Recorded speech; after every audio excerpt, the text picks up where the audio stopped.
Olá pessoal, eu sou Marcos Tanaka Riz e esse é o podcast Áreas Contaminadas, oferecido e mantido pela ECD Trading e pelos maravilhosos colaboradores e colaboradoras financeiros no Apoia-se. A apresentação do podcast é minha, a edição é de Lilian Coreaço Riz, direto do quartinho do Harry Potter dos estúdios ECD. A trilha sonora é de Mauro Tanaka e de Guilherme Durão. Sigam os dois nas redes, @azalatosampa e @guilherme.durão.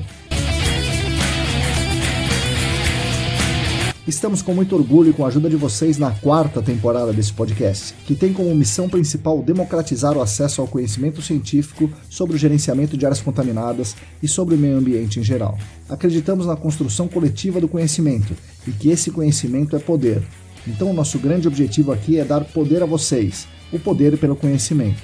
E ao mesmo tempo reconhecer a contribuição de cada um nessa construção coletiva. Portanto, queremos também dar voz pelo reconhecimento dessa importância. Nessa 4ª temporada, queremos continuar com esse trabalho de contribuir com os debates e fazer essa divulgação científica, e assim darmos essa nossa contribuição para construir um mundo melhor e mais justo. Contamos com todas e todos vocês nessa jornada. Venham com a gente para o podcast Áreas Contaminadas.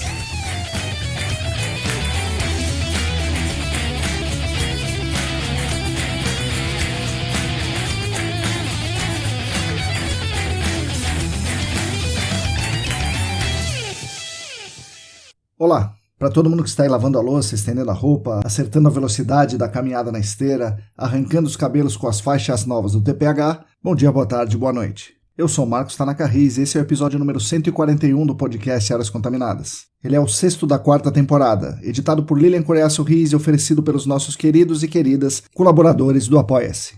O podcast Áreas Contaminadas conta com o patrocínio master da Clean Environment Brasil, que comercializa produtos e tecnologias para investigação e remediação de áreas contaminadas.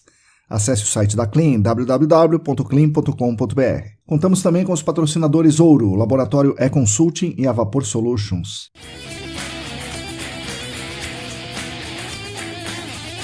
Essa semana tivemos uma grande honra aqui nos estúdios ECD. Recebemos mais 3 apoios financeiros. Sim, mais 3 apoios, isso é um negócio muito legal. 2 deles vieram dos irmãos, o Jefferson e o Jonathan Tavares. O terceiro apoio veio de uma pessoa que optou por permanecer anônima, mas eu já entrei em contato com ela e agradeci pessoalmente. Então, mais uma vez, Jefferson, Jonathan e terceira pessoa anônima, muito obrigado. A contribuição de vocês é extremamente importante para as nossas atividades aqui. Obrigado pela força e obrigado por acreditar no nosso trabalho. E falando nisso, quem quiser também contribuir financeiramente conosco, é simples, basta entrar no site apoia.se/ecdambiental, que tem tudo bem explicadinho por lá.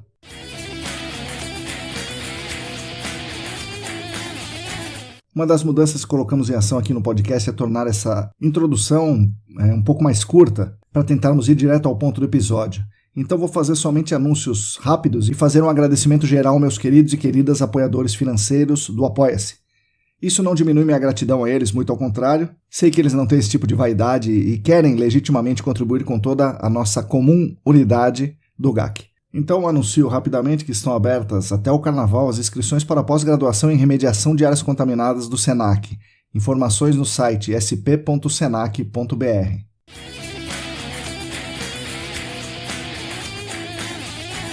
Bom pessoal, no episódio de hoje eu converso com um grande amigo, o Marcos Akira Ueda, conhecido no mercado como Akira. Ele vai contar histórias fantásticas da jornada dele, repleta de obstáculos, dificuldades e também de muitas vitórias, conquistas e realizações, não só individuais, não só pelos seus imensos méritos próprios, mas também conquistas coletivas da sua família, do seu entorno, da sociedade do seu tempo.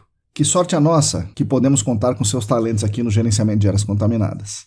Então vamos lá, fiquem agora com as palavras de Marcos Akira Ueda.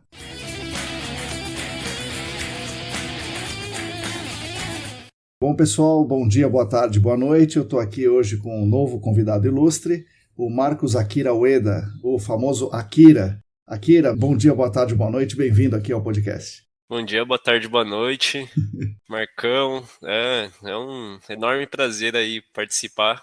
Sempre eu estou ouvindo aí colegas de turma, colegas de profissão, e é um prazer enorme assim poder prestigiar aqui. Hoje é seu dia de contribuir com o pessoal, então, Akira. Vai contar suas histórias. Vamos ver no que eu posso contribuir, né? Akira, antes de falar da sua história pretérita, tem uma coisa que me ocorreu recentemente. Você tem algum parentesco com a lenda do skate, o Lincoln Ueda, ou não? Pior que já me questionaram isso um monte de vezes, principalmente quando ele tava bem ativo, né? E não, o Ueda, na verdade, é um sobrenome bem comum, assim, né? Sim. Dentro da comunidade japonesa. E curiosidade, significa plantação superior, Ah, plantação acima. Então, naquela época tinha essas designações, assim, né? Para identificar as famílias. é, Então é isso, legal. não tem conexão, apesar de que eu não lembro muito bem qual que é a cidade, eu não sei se é de Itu que ele é, mas eu tenho parentes nessa cidade, mas É, não são diretos, não. certo. Bom, o pessoal que está pensando aí, então, não adianta pedir autógrafo pro Akira para falar do Lincoln Ueda. Já me apelidaram de japonês voador jogando bola, mas era em referência ao Lincoln Ueda, né? Legal. Bom, Akira, onde é que você cresceu? Qual foi a sua trajetória até chegar na gloriosa Escola Técnica Guaraci Silveira? Que caminhos te levaram para lá? Então, eu sempre estudei em escola pública, né? Desde o ensino fundamental. Então, eu comecei no Jacira Moya Martins Carvalho, uma escola que fica lá na divisa com o Taboão, né? Onde eu Uhum. sempre morei. De lá eu fui para outra escola lá no Taboão já, Domingos Mione, e foi lá que eu tive os primeiros contatos assim com vestibulinho, o que que era esse bendito Centro Paula Souza. Acho que tinha um certo assédio lá também de professores do cursinho de pré-vestibulinho. Sei, sei, Eles sei. vinham uma vez por ano, assim, anunciar, né? Claro, anunciava a prova do Centro Paula Souza, mas também já Fazia puxando propaganda a do bola cursinho. pro cursinho. É, exatamente. Se você não fizer o cursinho, você não vai passar. Basicamente isso, né? Certo. E assim, eles vinham, faziam toda a divulgação. Eu achei muito importante, porque eu nunca tive contato com isso, ensino técnico, enfim. Deu tudo certo, né? É, Consegui ingressar lá no Guaraci Silveira. é, E até ouvindo o podcast também aí da minha colega de turma, é. Yasmin Lima, a gente fez o ensino médio na mesma sala, né? Olha O aí. ensino médio e o técnico, na mesma sala. Uhum. E é engraçado, né? Porque depois a gente se encontrou agora no AESAS. Sim. Faz 10 anos que eu não havia. Eu vi agora no AESAS. E ambos na mesma área, consultorias diferentes, mas sempre no mesmo segmento, né? Sim, os dois no Senac, né? Em épocas diferentes também. Nossa, coincidências. O mundo é minúsculo, né? Interessante que eu dei aula lá no Guaraci, como todo mundo sabe, mas eu não dei aula nem para ela nem para você. E não foi por minha causa que vocês vieram parar no GAC, né? A gente só Pois veio se trombar depois. é. E ainda seria de educação física, né? Sim, Não teria muito a ver também. pois é. Mas foi uma coincidência muito grande, assim, até depois que eu descobri que você foi professor lá, eu fiquei, nossa, mas como assim? Deve ter sido muito antes do que eu estudei, e não, fomos contemporâneos lá, Sim, né? sim. É.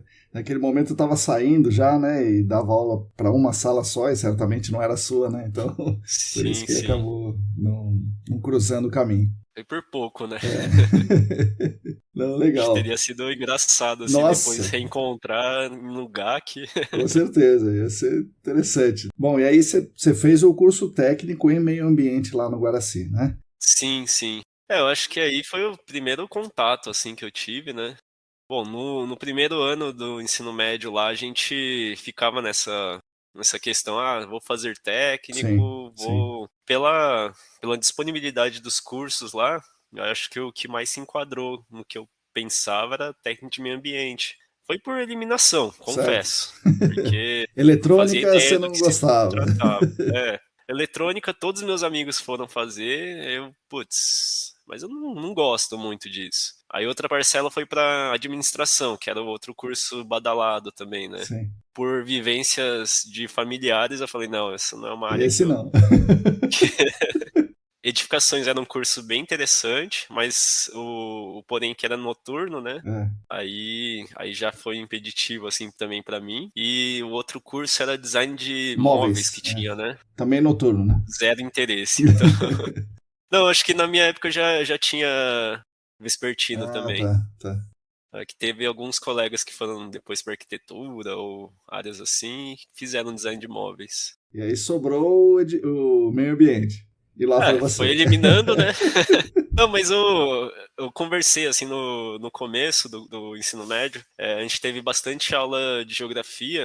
de geografia física, né? Com o professor Almir, Legal, querido. legal. Ele é bem bacana, assim, Sim. nossa, ele sempre falava, cara, eu só não fiz geologia porque tinha exatas, que tinha Uhum. cálculo, tinha. E eu jamais conseguiria. Mas ele era super entusiasta, assim, ele viajava nas aulas dele. E você viajava junto, assim, ou você amava ou você odiava, Uhum. porque era bem lúdico, assim, as É, aulas dele, né? é. Ele foi até engraçado que ele tinha, acho que era o primeiro ano dele na escola, e ele vinha também de ensino público lá do Embu das Artes, né? E lá eles não tinham tanta infraestrutura quanto no Guaraci, É. e quando ele descobriu que ele tinha data show, nossa, É. ele reservava a sala só pra ele, assim, Sim, sim, tipo, sim. ele brigava com unhas e dentes, aí ele mostrava lá os slides, não sei o quê, Mas demorou pra viajava. ter, viu? Demorou pra ter data show ali. Vixe. Então, não, era conquista, assim. Então, assim, eu devo bastante a ele que incentivou, né? Pelo menos para conhecer a parte de geologia, É, porque eu acho que, no geral, assim, no currículo normal, acho que a gente tem muito pouco, né? sim, Dentre as ciências da Terra é bem esquecida, assim. sim. Então, salvo algumas exceções, tipo essa, né? Geralmente, até a piada mais corriqueira que tem na faculdade é geologia, mas biologia, você quer dizer, né? Geografia? Ah, não, geologia, meu Deus. A gente tá acostumado, né? Sim, imagino. Bom, mas aí você está lá no Guaraci, tem essa aula de geografia que te entusiasma, você vai no técnico e por que você vai para a geologia, não vai, por exemplo, para engenharia ambiental ou gestão ambiental? Muita gente do técnico vai para essas áreas ambientais que não são a geologia, né? Por que você foi ali para a geologia? Acho que no momento, assim, que eu fui prosseguindo, eu tive bastante contato, assim, nas matérias de solo, as aulas práticas, eu acho que foi me pegando, assim. Por mais que tinha bastante conteúdo de química também, outros. É um curso bem amplo, né? O técnico de meio ambiente. Então você tem um pouquinho Sim. de tudo, assim, tem microbiologia, tem bastante coisa, assim, que. Diria que só teria na faculdade, assim, se não fosse num curso técnico, né? Então, é um curso Uhum. bem amplo e eu acabei seguindo para essa área já visando, tipo, geologia, mas a geologia voltada para o estudo do meio físico para ambiental. Eu acho que pelo menos a maioria dos meus amigos, assim, colegas de turma da geologia, né, não tiveram esse viés desde o início. Acho que sempre foi o atrativo, foi petróleo, mineração, eu já parti por conta do background do técnico, né? Já com esse intuito, assim. Só que você vai se desviando, né? Sim, com No certeza. começo do curso é difícil você ter esse contato diretamente com o ambiental. E até ao longo do curso é bem pouco o conteúdo que você tem mesmo, né?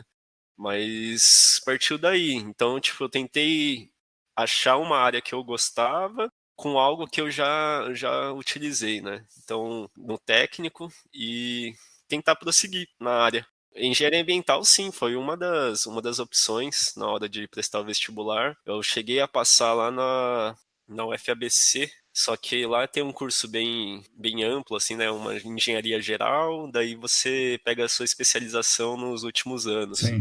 Eu achei bem bacana, assim, teve vários amigos meus que foram pra lá e adoraram a faculdade, mas eu cheguei a me inscrever lá, só que aí depois saiu o resultado da USP e aí eu acabei indo me enveredando nessa área. É.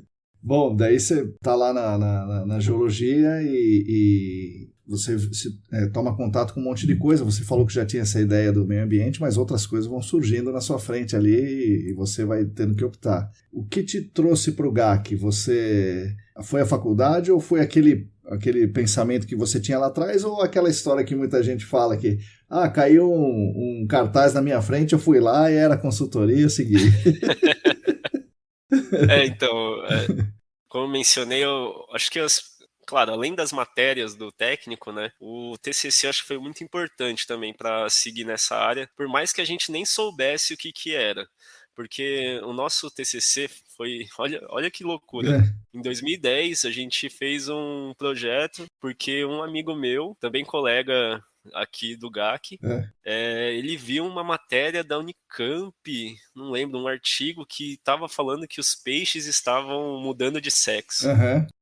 E é os nossos famosos, né? Os contaminantes emergentes. Sim, sim, já Só em que naquela 2010, né? época, isso, 2010, era extremamente algo novo, assim, né, no mercado, não tinha estudo. Então a gente, a partir desse artigo, a gente definiu o nosso tema, que foi estudar hormônios sintéticos e os impactos dela na água, tanto pela bioacumulação, tanto então a gente estudou desde hormônios sintéticos que simulavam fito-hormônios até os hormônios do plástico, enfim, tudo que ficava e não era tratado na água, né?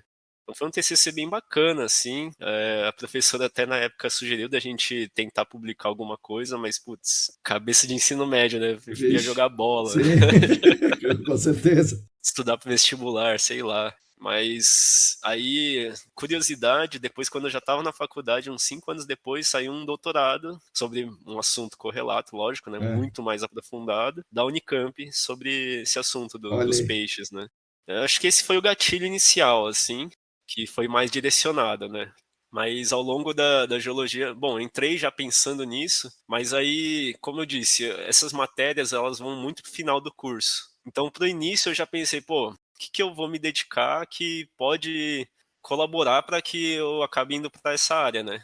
Aí veio sedimentologia, e daí no segundo ano a gente tem uma matéria mais específica de sedimentologia, depósitos sedimentares, né? E aí que começa, eu já no segundo ano já peguei uma iniciação científica na área também, a gente estudou o quaternário, assim, depósitos lá do Rio Parnaíba, lá no Piauí, fui fazer campo lá, coletar amostra, rodar trado, Olha aí. tenso pra caramba. Aí eu fui com o professor Giannini e o orientador, né? O meu orientador, o Vinícius Ribal. Ele, nossa, era nós três rodando trado no Nordeste com sol de 40 graus Imagina. na cabeça.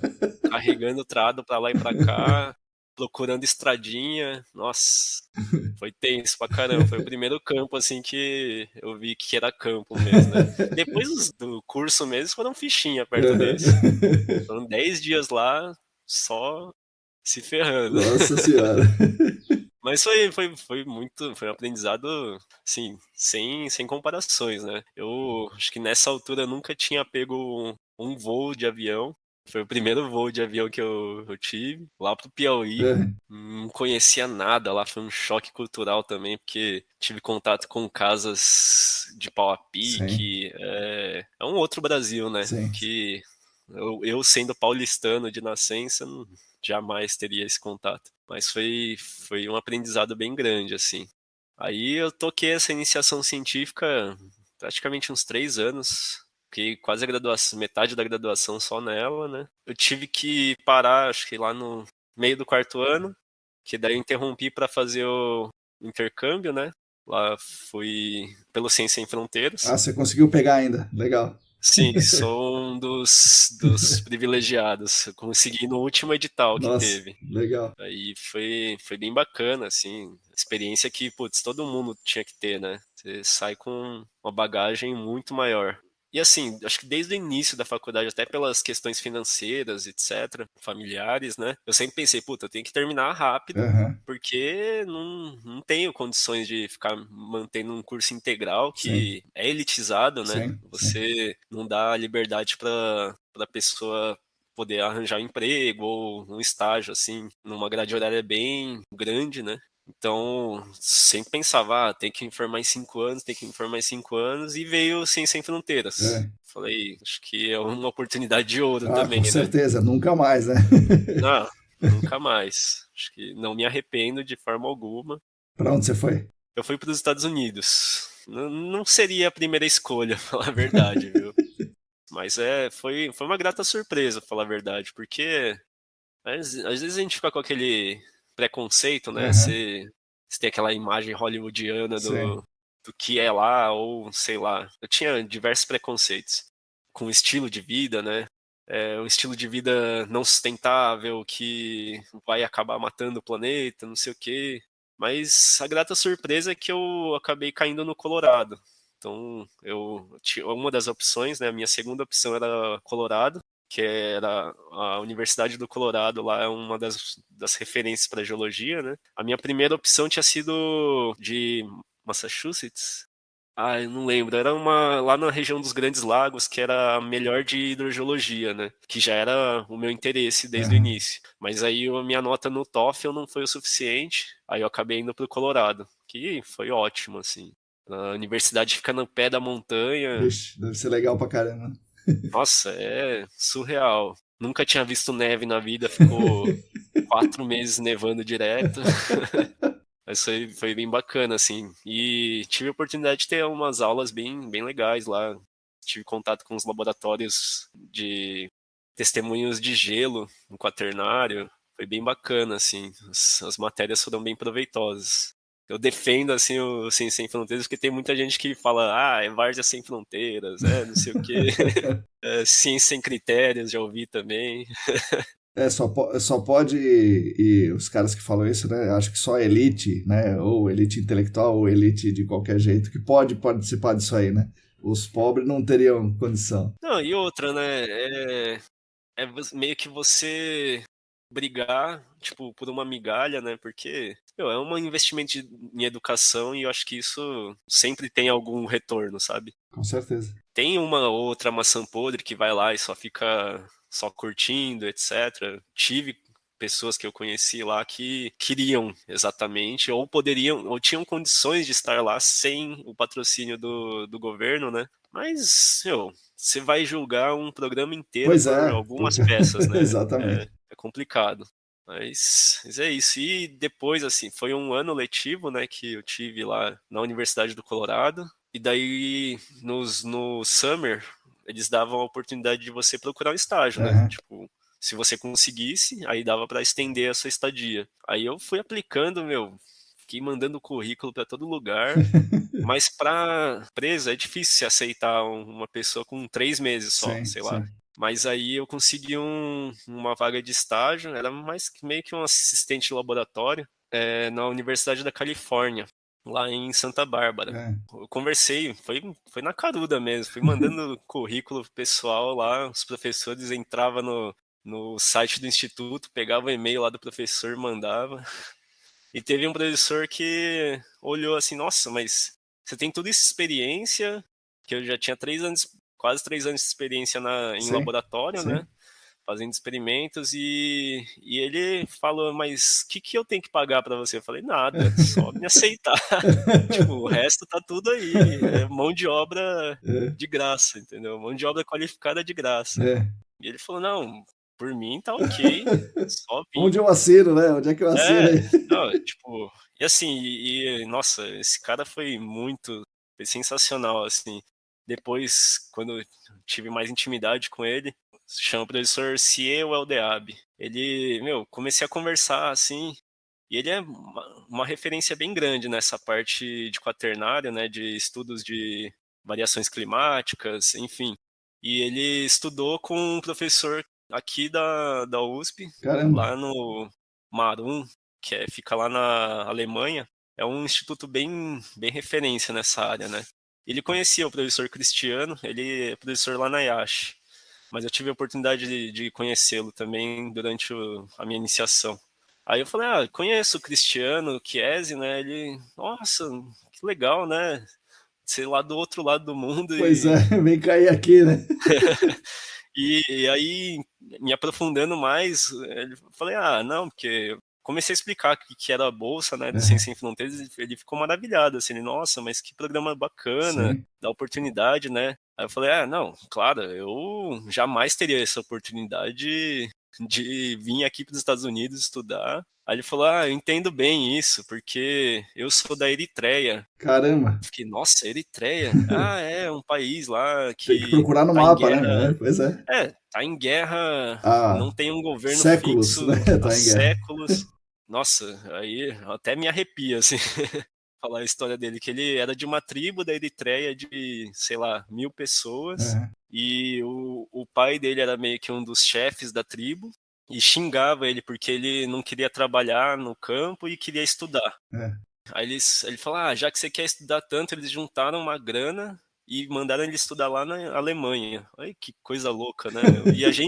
Eu me achando super pobre, coitado lá, Sim, sendo batalhador e tal. financiado pelo governo. Nossa, eu fiquei nem fiquei sem palavras, né? Eu vou falar o que depois dessa história? Pois é, Aí pois o é. cara virou professor da Universidade da Califórnia e manda. Os pais dele ainda são vivos e moram lá na Eritreia, e ele manda recursos para lá, né? Sim. Então, tipo, ele abriu vários programas, assim, lá pra comunidade dele. E, nossa, é sensacional. É, tá vendo? O Ciência Sem Fronteira proporcionou isso aí, olha aí. Pois É é, um baita do negócio. Poxa, já teria valido, né? Valido o sim. programa inteiro. Não, por mim eu ficava mais. Ele tocava o laboratório de isótopos estáveis lá, a gente ficava separando foraminíferos, daí fazia as datações, né? E eu trabalhei com os testemunhos lá do mar interno entre Madagascar e a África. Por mim eu ficava lá trabalhando, só que a vida real chamava, né? Sim, sim, Porque sim, senão eu iria perder mais um semestre aqui no Brasil e ainda ficava esse peso de ter que me formar logo, sim, enfim. sim. Mas ele me ofereceu até continuar, tocar um mestrado lá, Uhum. mas complicado financeiramente. Sim, sim. Bom, ainda pode acontecer aquilo. Ah, sim, não, mas tem um apreço bem grande por ele. Sim. Bacana. Bom, e aí você volta e vai trabalhar com a hidrogeologia lá no pessoal do CEPAS, ou você entra no GAC primeiro e daí a hidrogeologia vem depois do GAC? Quem veio primeiro, a hidrogeologia ou o GAC? Foi a hidrogeologia. É. Eu tive o contato. Na verdade, foi quase simultâneo, assim, foi questão de meses da hidrogeologia, porque eu tive a matéria de hidrogeologia assim que eu voltei, né? Que seria segundo semestre do quarto ano, Uhum, era quando eu tinha a matéria.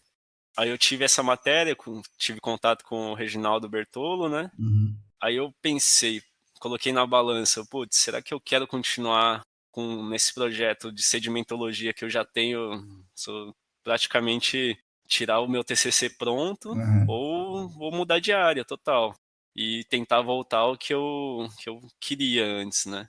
Aí foi a segunda opção. Comecei do zero, vi as equações de Darcy lá, Uhum. quebrando um pouquinho a cabeça, né?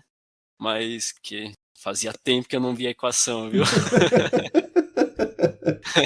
Depois de cálculo, acho que você esquece o que é Sim, sim. exato. Então o professor Almir podia ter entrado na geologia tranquilo, que ia passar ali e não ia precisar do cálculo. Não, aí no começo Não, sim, uma pois é. calculeira pesada, né? Mas passou, sobreviveu o primeiro, segundo ano, você já dá uma esquecida disso.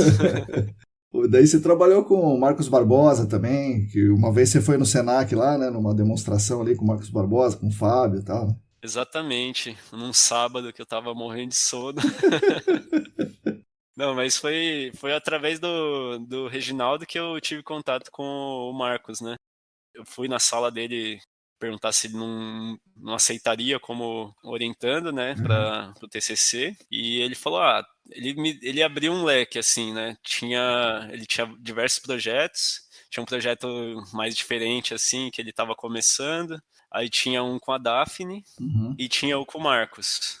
Aí ele falou, tem essas três opções aqui, e tinha, acho que uns 6 alunos interessados. é, Então aí não sei como foi feita essa seleção. Eu acabei ficando com o Marcos legal. e ajudando já desde o início, assim, nas questões do trailer, tendo o primeiro contato, assim, com uma área que ainda hoje é bem nebulosa, Uhum, assim, é um assunto bem complexo, né? sim, Acho que para todos da área aqui, acho que dá para contar nos dedos, assim, os especialistas nisso, né? sim. Mas aí eu comecei, aí o tema foi os poços lá lá do Jurubatuba, né? Uma área extremamente complexa também. E a gente fez as perfilagens geofísicas e ensaios de condutividade com o trailer, né? Aham. Foi bem bacana. Eu confesso que naquela época eu não sabia a importância que representava aquilo, né? Eu acho que quando você está imerso assim, você não consegue ver o panorama maior. Sim, E eu acho que por ter acabado de entrar na área, para mim aquilo lá era normal, sim. era o dia a dia, assim. Aí você vai ver hoje em dia, putz, meu, você contratar um serviço Sim, desse, pois é, não é pois qualquer é. um não, né? Pois é. Pois é. Mas era bem bacana, porque ele me ensinou, assim, basicamente todos os passos, né? Não tinha contato com o arroz com feijão, fui direto pro filé mignon, né? Não, mas claro, tem que fazer um ensaio. Você quer entender o aquífero, tem que ser isso aqui, senão não dá para entender, né? É isso que você pensava, né? Exatamente, você olha assim, ué, mas tem outro jeito? Pois é. Não tem, né? Esse é o problema, não tem outro jeito. É. Foi bem bacana, assim, foi um ano bem corrido, porque daí, aí como eu disse, as tratativas lá para começar foram lá no início do ano, né, março, por ali, e daí eu consegui a vaga de estágio na Golder, abril, maio, então foi questões de meses, assim, Caramba. Como e por que você conseguiu na Golder? É porque você estava na hidrogeologia ou é outro caminho? Eu acredito que pesou, assim, né, eu Ah, ser orientado pelo sei. Reginaldo, eu já tinha colocado isso no currículo, óbvio, né? Comecei a fazer o TCC, Tá então certo, tá certo. pelo menos o projeto inicial já estava feito, Uhum. então, mas acho que foi tranquilo, foi um momento bom, assim, já tinha amigos que estavam trabalhando na Golden, foi com indicação também que eu Certo. consegui, né? Acho que veteranos meus já trabalhavam lá, então foi meio que como é hoje também, Sim, né? sim, Sempre por claro, indicação. claro. É, isso ajuda bastante, né? Com Com certeza. certeza, com certeza. Mas foi isso. Eu entrei como estagiário lá em 2017 e acho que foi esse o pontapé inicial para a área. Aí, de fato, já na área, né? E você estava, né, fazendo aquele final de ano ali, você tinha que entregar o TCC e estaria finalmente formado, é isso? Aquela angústia de estar formado para poder Nossa. trabalhar. Mas até lá foi uma caminhada Ah, sim. tortuosa. Porque assim, eu não tinha mais praticamente nenhuma matéria assim para fazer, né? Além do TCC.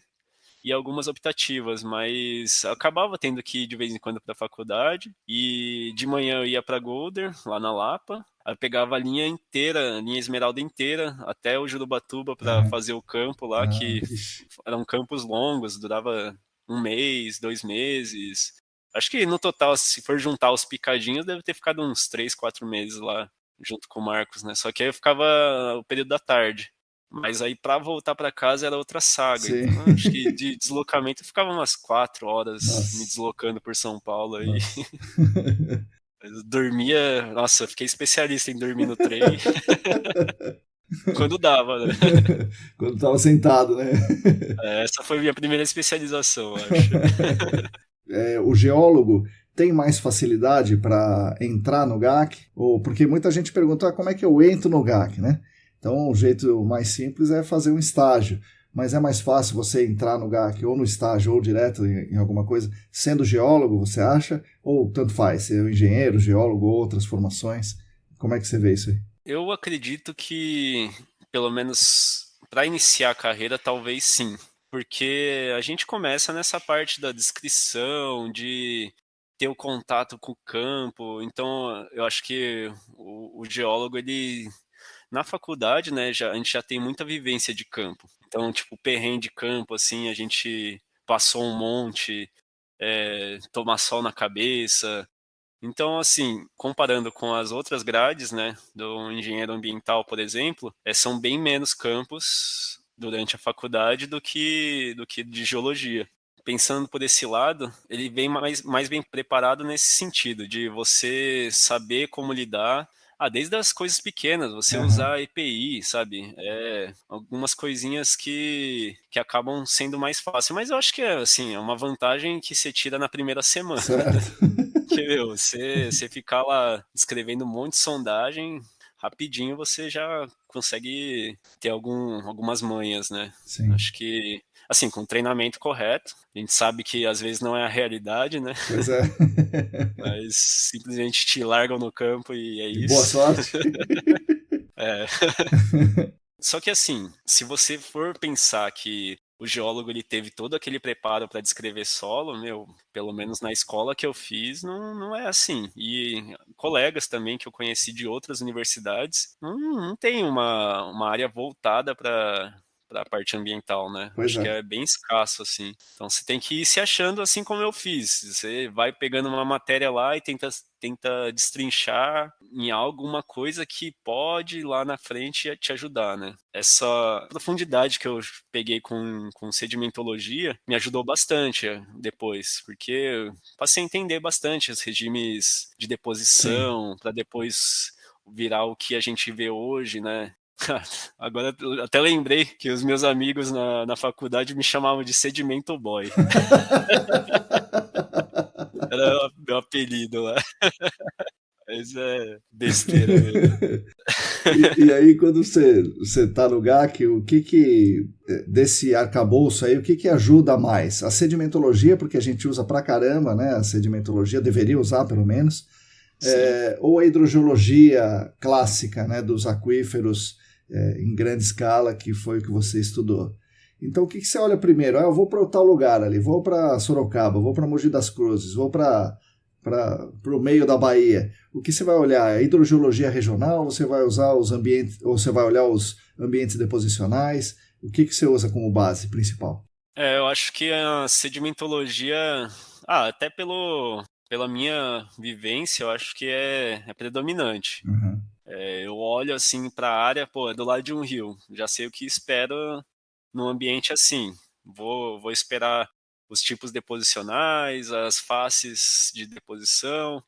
Então já olho nesse viés. Se eu, no ambiente perto um ambiente costeiro, por exemplo, Uhum. já sabe que o contexto vai ser outro, né?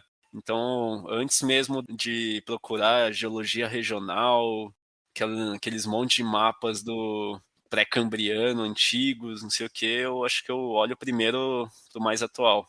Até porque a nossa área, geralmente, né, tirando casos mais complexos, são coisas mais superficiais, são advindos da indústria, Sim, né? sim. São coisas antrópicas. Então, acho que o primeiro olhar é nesse sentido. Depois você vai se aprofundando, né? Você vai tendo os outros contextos geológicos e vai entendendo as outras estruturas, seja falhamentos, etc., que também podem influenciar. Mas eu acho que ambiente deposicional para mim é a chave, assim.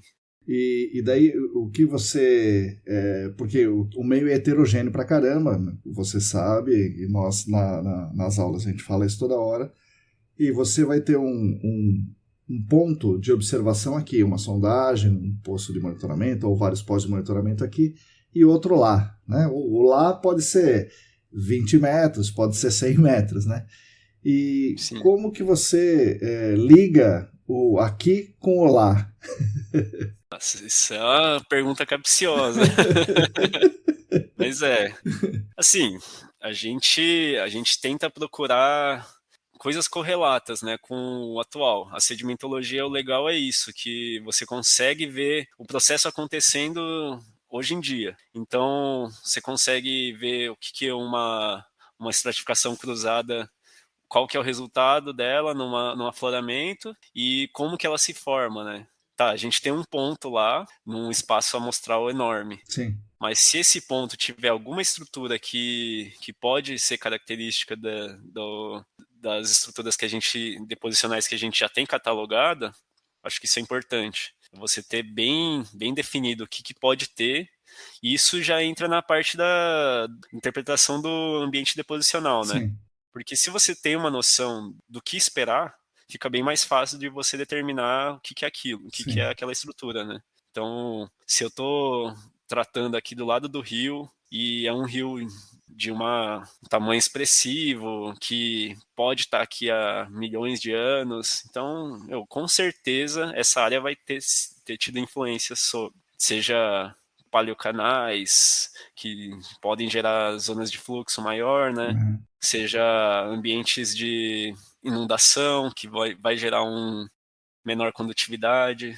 Então a gente trabalha com o que tem, né? A gente trabalha comparando com o atual. E aí você, imagina, aqui você encontrou um paleocanal, né? Então uma zona de fluxo ali, uns pedregulhos e tal. E no lá você não encontrou o pedregulho, por exemplo. Né? Ali é uma mais inundação e aqui você pegou o paleocanal. E agora, né? Porque se você viu aqui, você fala, bom, aqui é a zona de fluxo, eu preciso investigar a água, caracterizar essa unidade estratigráfica que está com esses pedregulhos, aqui esse paleocanal e tudo mais. Só que lá não tem essa unidade. E agora? O que a gente faz? Chora, né? Assim, primeiro... A segunda liga pro chefe. Primeiro você coça a cabeça. Eu acho que nesse caso é investigar mais, né? É aquele negócio, você tem que sempre investigar o máximo que você conseguir com sondagens. Se você não pegar nesse ponto, você pode pegar no outro. Uhum. E assim sucessivamente, né? Eu acho que quanto mais robusta tiver a sua investigação no solo, acho que é melhor do que você sair instalando os poços aí em qualquer zona de fluxo, que às vezes pode ser só uma lente, né? Sim, sim. Pode não ser algo regional, assim. Então, a sua recomendação, que é a que eu faço nas aulas, você como geólogo e sedimento boy, você concorda, então, que primeiro vamos fazer as sondagens, depois falar, tá, então agora vamos ver onde vamos fazer os poços. É isso aí. Sim, com certeza. Aí, o seu jargão, né? Amostrar o solo. Isso. Não, sou totalmente a favor, com certeza. Legal.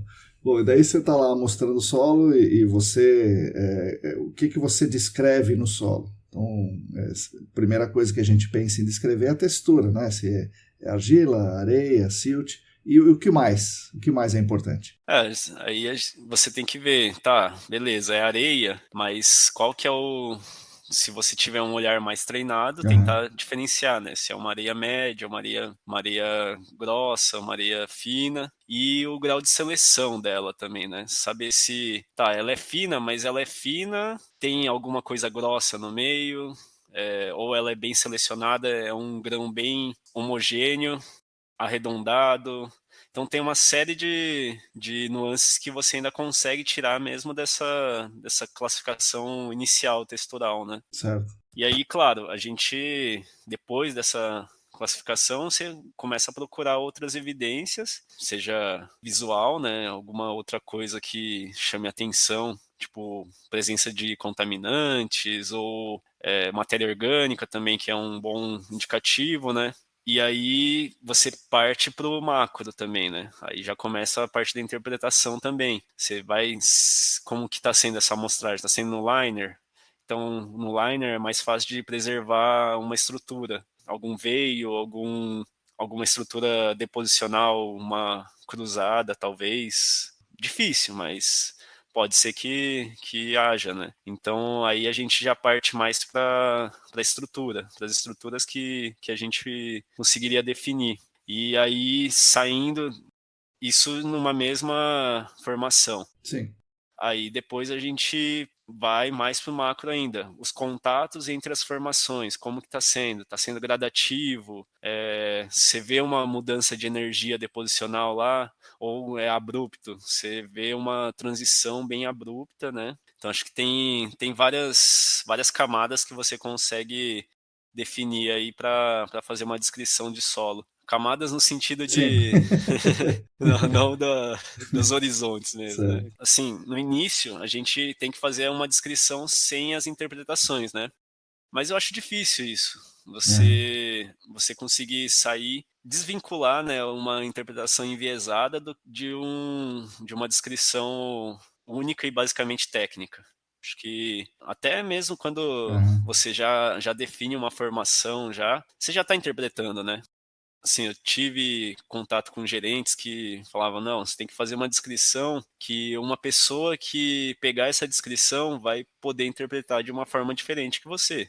E isso faz sentido, claro. Certo. Mas, ao mesmo tempo, eu sinto que muita gente acaba se atendo só a isso. E pra gente não é importante só isso, né? A gente precisa ter lá no campo Sim, que você já tem acho que as primeiras informações sim. necessárias para depois você tratar no relatório. Então, quanto mais rica for a descrição lá inicial, é melhor para você tratar depois. E a mineralogia, tem geólogos, principalmente, que gostam de falar que tem mais mica, tem mais feldspato, não sei o quê. É muito importante ou isso tem a sua importância, mas não é o mais importante? Ah, sim, não, com certeza é importante. A gente consegue, tátil-visualmente, a gente consegue distinguir principalmente as micas, né, quartzo, feldspato, às vezes, assim, a gente consegue distinguir do quartzo dependendo do estado de alteração, né. Então, a gente consegue ter uma noção da origem daquele solo. Se é um solo com mais micáceo, então a gente já sabe que é uma rocha que tem, na formação dela, né, tem minerais mais micáceos. Então a gente já pode conseguir também interpretar quais foram os processos que aquela rocha sofreu. Também dá indícios do transporte que aquele sedimento sofreu até chegar na deposição. Então é importante sim, com certeza. O grau de seleção do sedimento também passa por essa parte de composicional, né? É. Tem o grau de seleção física e o grau de seleção química. Então, é bem importante. Eu tinha um professor da geologia que ele brigava se você não carregasse a lupa. Ele brigava assim, feio. Falava, meu, você não é geólogo, o que você está fazendo aqui? Se não tivesse o martelo e a lupa, vixi. Tá certo. Bom, e você está fazendo trabalhos há todo esse tempo aí que você falou, desde 2017, né? Então, estagiário e seguiu na carreira aí na Golder. E você tem essa formação, toda essa formação que você contou para nós, essa expertise aí na descrição. Você trabalha, sei lá, 5, 6 anos agora, né? 6 anos depois, você trabalha no campo fazendo isso ou não? Ou agora você é chefe e só manda os outros e agora que você ficou bom, você não faz mais? Não, faço sim, faço bastante campo ainda. Trabalhei bastante inicialmente com projetos de investigação confirmatória, detalhada. Acho que o único que eu não tive muito contato assim foi a avaliação preliminar mesmo. Mas como lá onde eu sempre trabalhei, né, lá na Golder, não tem uma equipe fixa. Então, você é rotativo, você trabalha com um gerente, trabalha com outro. Isso foi bem importante assim na minha formação, porque você acaba. Tem um gerente que é especialista em detalhada, outro é especialista em remediação. Então, tive diversas vivências. Projetos mais complexos. Claro, hoje em dia me colocam só em bucha, né? Só em projeto complexo, assim, que, pô, precisa de uma pessoa com mais experiência, não vai colocar um recém-formado lá. Então, daí jogam para mim e, meu, tô de peito aberto. Pra mim é sempre um aprendizado. Isso foi até algumas conversas que eu tive, que eu falo, meu, se ficar me jogando arroz com feijão, eu não vou estar aprendendo nada, Uhum. sabe? Eu preciso sempre ter algum incentivo, assim, eu preciso sempre me desafiar. Às vezes eu me arrependo dessa fala, com certeza. Aquele momento que você tá cansado na sexta-feira, Eu assim. tenho um negócio aqui, ó, toma. Mas você que pediu, né? Então, toma. Não, mas acho que até por isso que eu busquei também a especialização no Senac, foi para, pô, tive toda essa vivência no campo, né, a vivência prática, mas e a teórica? Eu acho que era uma coisa que eu sentia falta, assim, apesar de sempre estar lendo, sempre estar acompanhando as notícias, etc. O seu podcast mesmo eu já acompanhava de antes, né? Então, acho que faltava ainda formalizar isso, Uhum. sabe?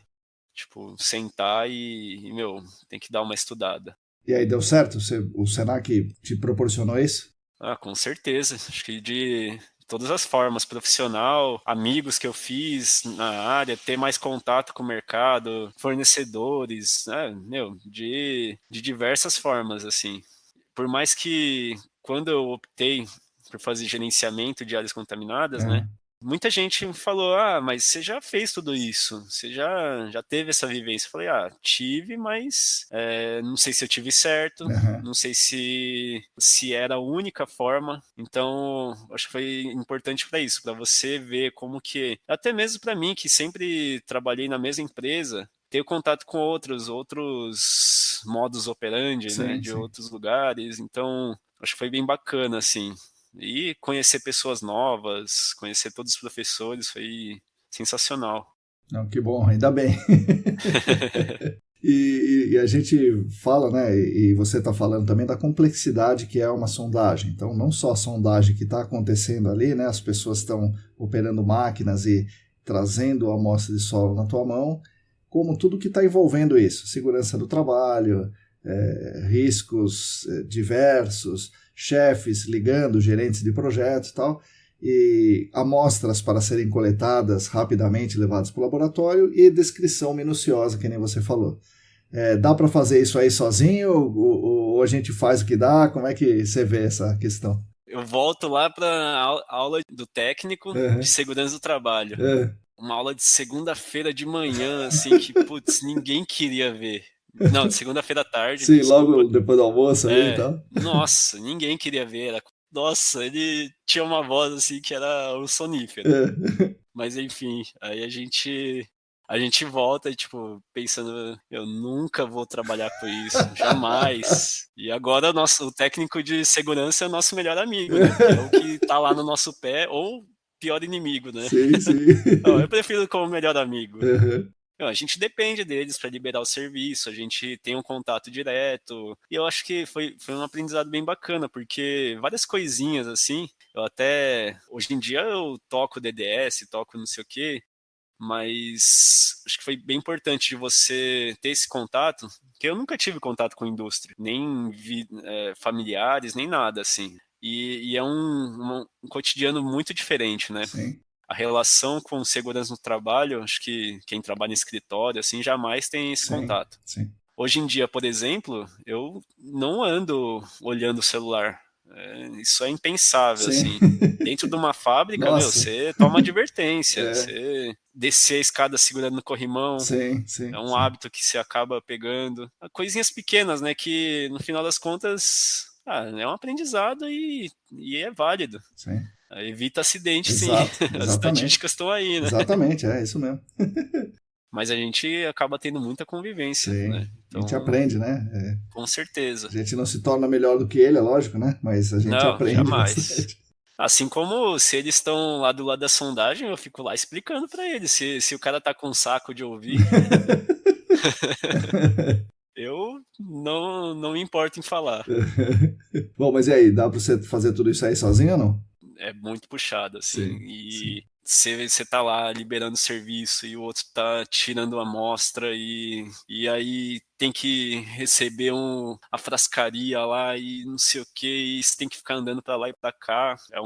É muito puxado, é Sim, muito puxado. Pra uma pessoa é surreal, sim. assim. Uma pessoa sem experiência ainda, Pois é, pois é. que às vezes agora assim, já meio que faço no automático, já deixo lá as cadeias de custódia preenchidas, Sim. já sei o que tem que fazer, como eu vou trabalhar melhor, né? Uhum. Mas para um cara que acabou de se formar, não sabe ainda quais são os procedimentos, tem que pensar duas vezes na hora de fazer qualquer coisa, é surreal, né? Sim, sim, muito difícil. Você acha que é possível que isso aí não é só você, não é só a Golden, não é só o estado de São Paulo, não é só no Brasil. Muitos lugares, né, quase todos fazem isso. Quem vai para o campo é uma pessoa só, em geral. Será que existiria a possibilidade disso mudar assim num prazo razoável? Ou você acha que é assim que é e fim de papo? É que assim, para mim, a área como um todo ainda é muito jovem, né? Sim, Então, que eu tenho contato, a maioria dos projetos são de investigação, e é um tempo longo até chegar nos finalmente, né, da remediação. Então, naturalmente, onde você vê a cagada é é lá, né?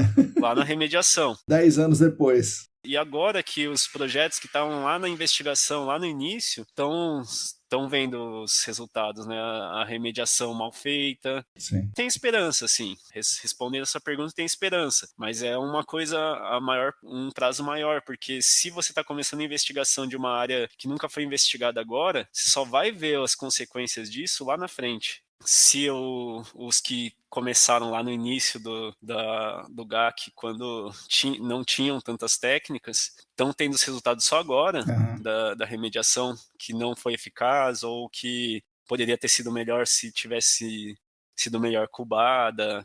Enfim, precisa primeiro desse choque, né? Sim. De você ter perdido muito dinheiro. Sim, sim. Sempre se resume a dinheiro, né? Sim, claro. Para dar um passo para trás e falar, você vai gastar menos dinheiro se você gastar dinheiro, né? Se você investir agora, né, numa investigação bem feita, acho que lá na frente você vai ter uma remediação mais barata. Eu acho que é mais ou menos pelo menos assim, no pouco de vivência que eu tenho, é isso. Alguns projetos de remediação que eu toco agora são projetos antigos, são projetos de 10 anos atrás. Sim. De outras consultorias, e que agora, e mesmo agora, a gente tocando, você vê ainda muita coisa que poderia ter sido melhor. Você olha assim, com a cabeça que eu tenho hoje, eu faria diferente. Então, coisas que às vezes a gente remedia a remediação. Sim, sim. Coisas que muitas vezes a gente vê isso, aqueles casos de você colocar um MPE lá e trazer a contaminação para baixo, aí você tem que remediar essa contaminação que foi para baixo. Os horizontes mais profundos, sendo que era um NEPL, sabe? Coisas esdrúxulas assim que a gente acaba vendo só agora, né? Mas na época era o cotidiano, então... Bom, você estava falando que você precisava se formar logo, né, para poder entrar no mercado de trabalho, porque, né, tinha várias questões, uma delas era financeira. O GAC é razoável comparado com outras áreas da geologia ou comparado com seus amigos técnicos de meio ambiente? Técnico de meio ambiente que atuante eu não conheço ninguém assim daquela época, né? Então os que eu conheci seguiram para alguma outra graduação.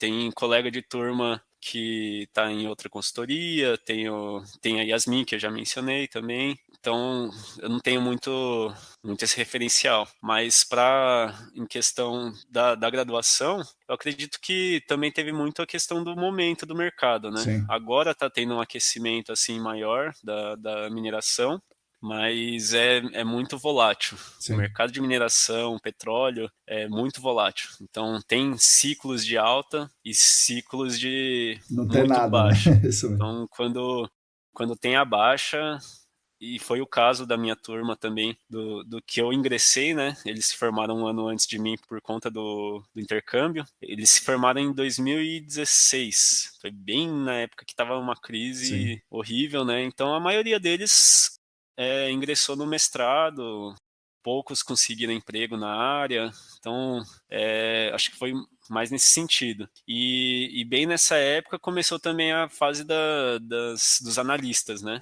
Então, tipo, geólogo, engenheiro, começou a tudo ser contratado como analista. Sim. E que até hoje, foi uma coisa que veio numa crise e se torna uma regra. Né? É isso aí. Bom, eu acho que em termos de salário, mineração, assim, pelos colegas que eu tenho, oferece um salário melhor. Mas tem também a questão da localização. A área de GAC é uma área que não tem perspectiva dessa volatilidade, né? Tanto é que foi uma das únicas áreas que segurou durante a crise. Assim, a indústria não pode parar. Sim. Então a gente não vai parar, né? Basicamente é isso. E ainda mais quando tem o impulso do setor imobiliário também funcionando, é aí que GAC entra com força também, né? Eu acho que é uma área muito mais estável, apesar de não pagar tão bem. Interessante, né? Eu sempre vejo isso, assim, tipo, quem se formou comigo ou da minha época que conseguiu emprego foi em GAC.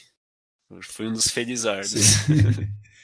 Bom, e aí voltando lá para as escolas de Taboão da Serra, ou da fronteira São Paulo-Taboão da Serra, você recomendaria para o pessoal lá, olha, faz o curso técnico em meio ambiente, ou faz geologia, qual das duas ou as duas, porque você conhece a realidade dessas pessoas. Como é que elas vão sair de Taboão da Serra e ir para o Guaraci Silveira todo dia? Não é fácil, né? Ou ir para uma universidade, o FABC, ou USP, qualquer uma, né? Recomenda isso para eles? Sim, com certeza. Foi até uma conversa que eu tive. Aí ela virou diretora lá e coincidentemente, ela é minha vizinha. Ela mora lá pertinho de casa, vira e mexe a gente se encontrava no mercado. E eu falei, não, eu tenho muito interesse de dar aquelas palestras, divulgar a área, falar sobre o TEC de meio ambiente, né? Tipo, eu acabei não fazendo isso. Eu fui uma vez. Não consegui conversar com uma turma em específico, mas eu pretendo sim, eu acho bem bacana, acho que é uma área que é pouco conhecida, e eu mesmo, quando eu fiz o técnico de meio ambiente, jamais eu considerei GAC, fui procurando depois, né? Não foi uma coisa que levou a outra, foram desdobramentos que eu fui achando ao longo do caminho, né? Mas eu recomendaria fortemente, na verdade, porque é uma área que, inclusive, foi uma conversa que eu tive com meu pai hoje, ele falou... essa área é uma área que só tende a crescer.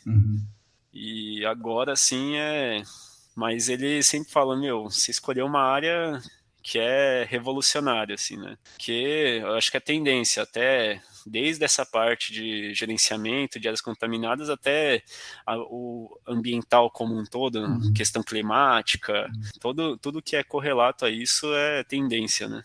Legal. E você, como é que você vê o futuro do GAC? Conversando e tendo essas experiências com tanto da especialização, né, no Senac, quanto colegas assim que são recém-ingressos na área, tenho bastante esperança. Eu vejo que as pessoas já estão tendo um senso crítico maior na hora de saber o que pode ser cobrado, né? O que é direito e o que é dever. Sim. A nossa área tá numa ascensão, assim, acho que tanto impulsionada por clientes que são mais especializados, que eu canso de ouvir de gente mais antiga na área que fala, o cliente não sabe nada, o que você propor aí tá valendo, só ser mais barato do que a concorrência. Você, não é bem assim, né? Tem a parte técnica. Com certeza. A gente sabe, a gente tá aqui para isso, a consultoria é consultoria técnica, né?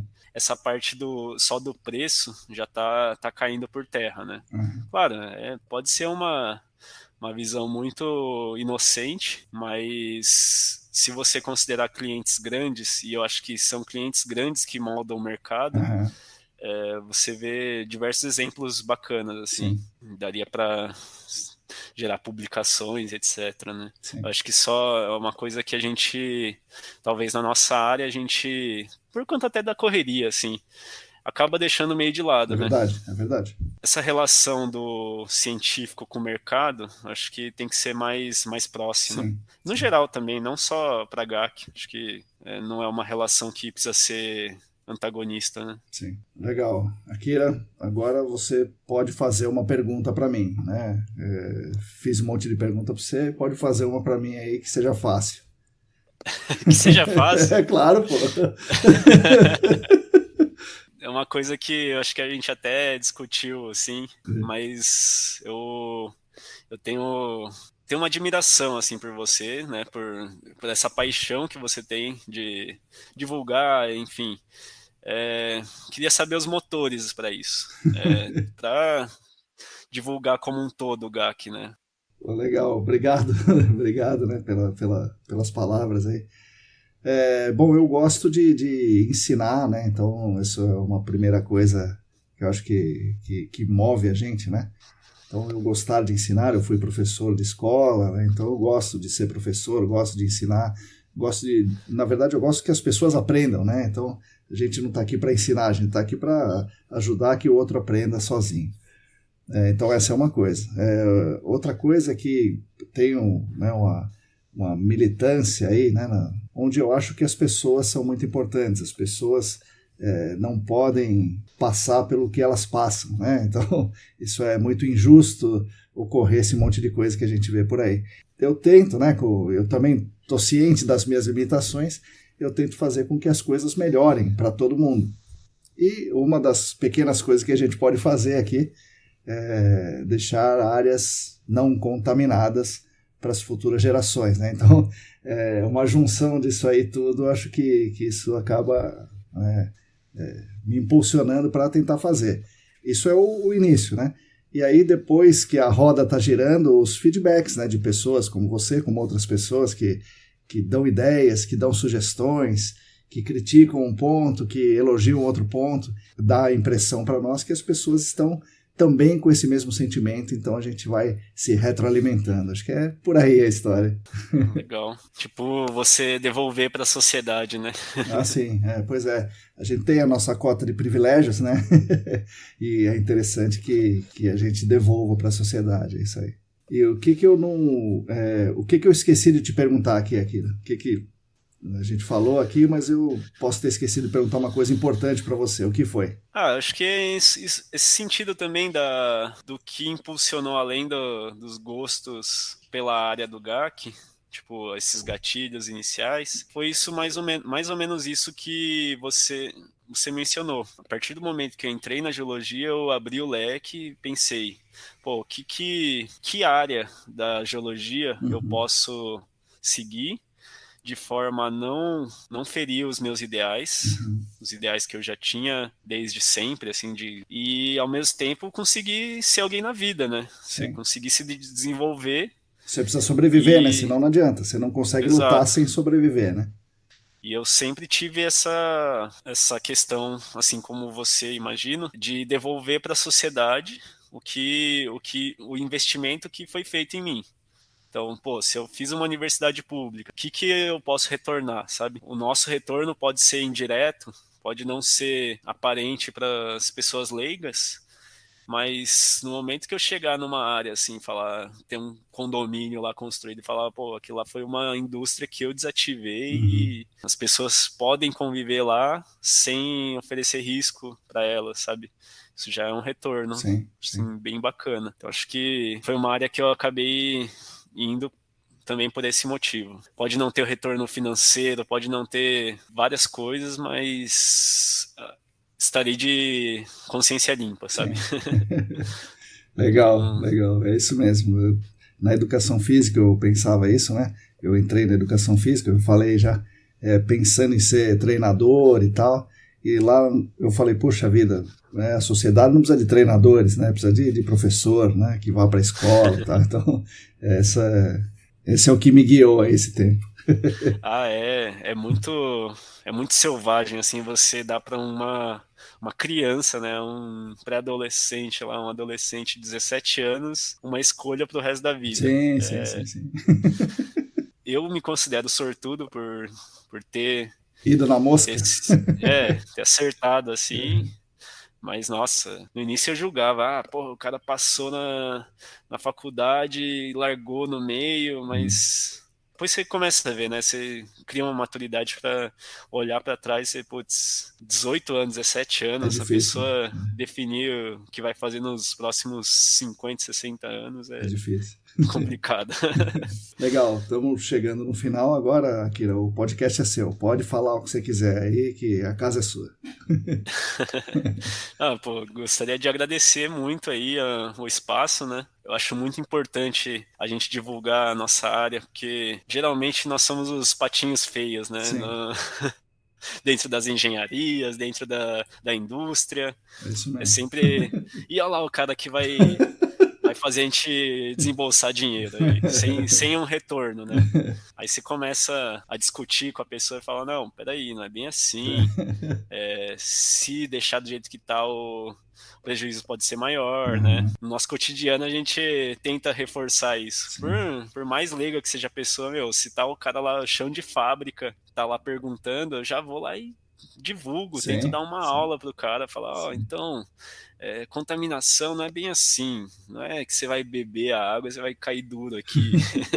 Porque tem muito disso, né? Rádio peão. Isso. Rádio peão é complicada, né? Beber água do bebedouro, o cara vai ter problema. Não, tem muitos clientes que até pedem para você não falar sobre, né? Que daí começa aquele burburinho, daqui a pouco chega na diretoria, enfim. Mas na medida do possível a gente vai tentando aí também, né? Mas legal. Obrigado aí. Obrigado pela força aí, Akira. Então, bons trabalhos para você aí. Para nós. Bom, pessoal, espero que vocês também tenham gostado da nossa conversa. Como vocês viram, Akira passou por muitas batalhas para ser hoje um profissional reconhecido na nossa área. Além das batalhas, vocês viram que a parte técnica ele também domina e deu muito boas dicas para nós.